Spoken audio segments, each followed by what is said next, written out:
திருவைக்கால் மாடக்கோவில் பழமையான சிவன் ஆலயம். இறைவன் கோமலேச்சரர், இறைவி இளங்கோதையம்மா. திருவைக்கால்ங்கிற மாடக்கோவில் தமிழ்நாட்டில் உள்ள ஒரு பழமையான சிவன் கோவில். மயிலாடுதுறை பக்கத்தில் இருக்க ஒரு கிராமம் தான் திருவைக்கால்ங்கிற ஊர். மாடக்கோவிலுங்கிறது தரையிலேருந்து உயரமாக இருக்கிறது தான் மாடக்கோவில்னு சொல்கிறாங்க. இந்த மாதிரியான கோவிலை கோச்செங்க சோழன் கட்டினதாக சொல்கிறாங்க. யானைகள் உள்ளே போக முடியாத அளவுக்காக உயரமாக இருக்கிறது தான் மாடக்கோவில். கோச்செங்க சோழன் முந்தைய பிறவியில் அவர் சிலந்தியாக இருந்தாராமா. அவர் சிவபெருமானை வழிபட்டு வந்தார். அதே இடத்துல ஒரு யானையும் சிவனை வழிபட்டுட்டு இருந்தது. யானை தினமும் தண்ணீர் ஊற்றி சிவபெருமானை வழிபட்டுச்சான். சிலந்தியோட பூஜைகள் அனைத்தும் களைஞ்சு போச்சான். இதனால் யானைக்கும் சிலந்திக்கும் போட்டியே நடந்துச்சான். இடையில் இருவருடைய பக்தியை சிவபெருமான் ஏற்றுக்கிட்டார். அடுத்த பிறவியில் சிலந்தியே கோச்செங்க சோழனாக பிறந்தாங்க.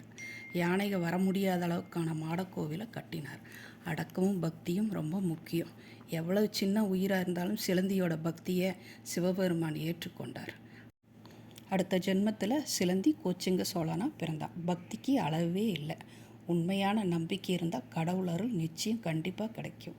சிவனே போற்றி. ஓம் நமச்சிவாய.